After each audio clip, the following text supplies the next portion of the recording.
Hi everyone, it's Kathy. I'm coming to you from our home office here in Wake Forest. I just wanted to reach out to you guys, keep the lines of communication open. So I have set up a video with Sherry to give you guys some tips on how best to interact with our clients through this COVID-19 crisis. And before we get started, I just wanted to let you guys know how appreciative I am of you each and every day for all you're doing for our clients. We are on the front line. We are helping our most vulnerable people in our communities to stay safe during this crisis. And your efforts out there are just hugely commended by me and their families. So appreciate everything that you guys do. I'm here if you need to talk, if you need to ask questions, if you're confused or anything of that nature. Please feel free to give me a call, send me a text, or send me an email.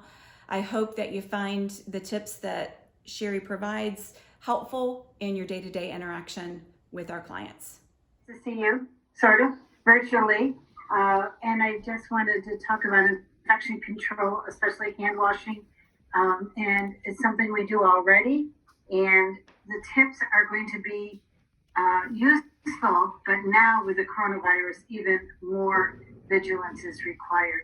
I'm going to come at it from the point of view of I'm meeting the client for the first time. So I'm in the car, I'm getting ready to go in, and I don't know, what's in the house or anything like that. So I've got my change of shoes so that I don't have to track in and out. And now I'm coming into the house, and I'm going to greet this imaginary person here. And so, hello, item A, I'm Sherry from Seniors Helping Seniors. You've been expecting me. I'm really glad to see you. I'd like to wash my hands first, and may I use your bathroom? And the reason why we ask for the bathroom, that's a good place to wash the hands. Plus, you can tell a lot, like Sherlock Holmes, about the client from their bathroom. Is it neat? Is everything all out? Have they changed the cat litter lately? You can get a pretty good sense of even their cognition from how the bathroom looks. If your feet stick to the floor on the way, so you know that maybe they're having a little trouble with continence. So just kind of keep that in mind. So in the bathroom we go, and so the first thing you want to do is, I would, if you can grab some paper towels from the kitchen, okay? If not, maybe they have a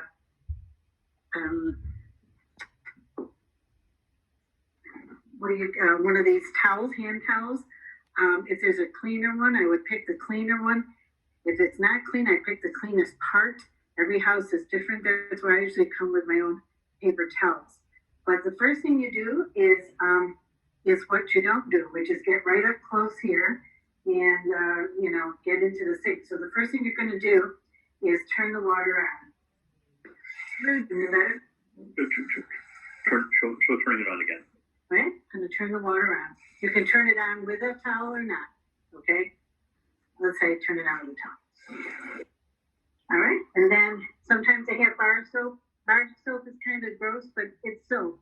And really you're going to be rinsing it off. The only thing we don't like about bar soap is how it feels. A lot of people only have bar soap. Some use bar soap. You wet your hands first. And you wet them up to your elbow, up to your wrist. All right? And then you lather for 20 seconds. And a lot of times, 20 seconds is happy birthday. So here we go. Happy birthday to you. Happy birthday to me. We're going to have a lot of more birthdays if we practice good hand washing and don't touch our face. And you sing it twice. Then do another happy birthday. You interlace your fingers. Always keep your hands down. Okay? You're working with your hands down. You don't want the water running up to the dirty elbow and then back down on your fingertips. You get the fingers and the fingernails. And then you rinse off gently. No shaking. You know you want to shake. I know you want to shake. I know you. But you don't shake. You just gently get all the soap off, keeping your hands down and not touching any surface on the inside of the sink like I just did. Just wanted to see if you were awake. Okay, I'm keeping the top of the muffin away from the sink because I don't want the water wicking onto my knee drip. All right. Okay, see, I'm not shaking. So then you take and you dry from the fingertips up. You're going from the cleanest part to the dirtiest part. I wouldn't start up here and take all the germs down to my hand, right?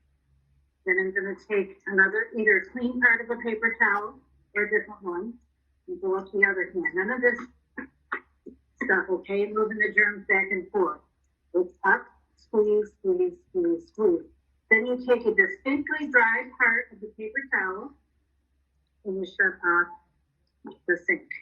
Now you can do that with the hand towel as well. Just do the same motion, up, up, up, up, up, up, and then shut it off with that. You can use a washcloth. You could go in the linen closet and just get a clean washcloth and do the same thing. The whole thing about home care is improvising. You work with what you have. Now, the other question becomes, what about hand sanitizer? It's good to have some in your pocket, have some with you. Hand sanitizer can be used when there is no soap and water. It can be used for 3 times in a row. These are CDC guidelines. And then the next time you have to use, it's ideal to use soap and water. Now, there's a trick to hand sanitizing too. It needs to have 60% alcohol, and you get a blobette in your hand, and you do all surfaces, just as if you were washing your hands. Now, you can't just go now that your hands are wet.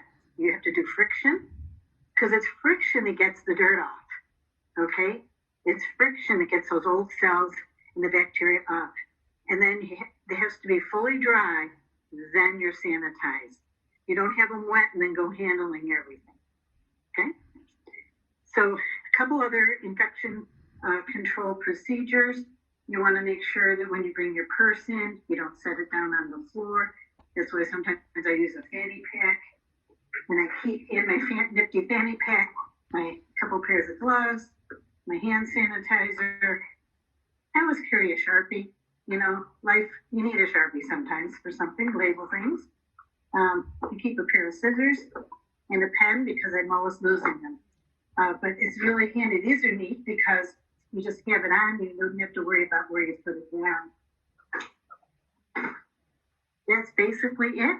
We have lots of other tips, a lot of other tools in that toolbox, but the main one, wash your hands. Don't touch your face. That is how it spreads. Yes, it can last on surfaces. I just read the latest guidelines and it said it can be from hours to days on surfaces. But that isn't going to jump. That coronavirus isn't going to jump from that surface there and hop into my mouth.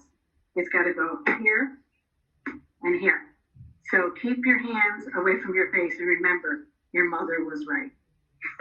When you are coming into direct contact with body fluids, like anything that leaks. So if somebody shaved and they cut themselves, or I was just talking to one of the care providers, and she's going to be washing someone down in the private area. You put the gloves on just before you go there, and then you don't walk around and start touching things once you've been down there. Gloves sometimes provide a false sense of security. Think of driving into the fast food place, and the person is handling your money, then handling your food, and then maybe scratching your ear and on their cell phone. And you go, what was that all about? We can be guilty of the same thing by a nonchalant, false sense of security with gloves. They're good if you're going to be coming in contact directly with germs, but then you have to sanitize or clean before, and you have to, when you take them off, you have to sanitize again. But they are useful, and masks are not required unless the person is actively coughing or has symptoms, and then it's for them not to give it to us. But you can wear them if it makes you more comfortable. It's not that it's a bad thing, it's just not always necessary. But if it gives you peace of mind, you can. But the gloves, careful, just use them when you're going to be coming in contact. Yep, you saw my hands are nifty. You can put them on anyway. But then when you take them off, just think of it as having a lot of green slime all over it.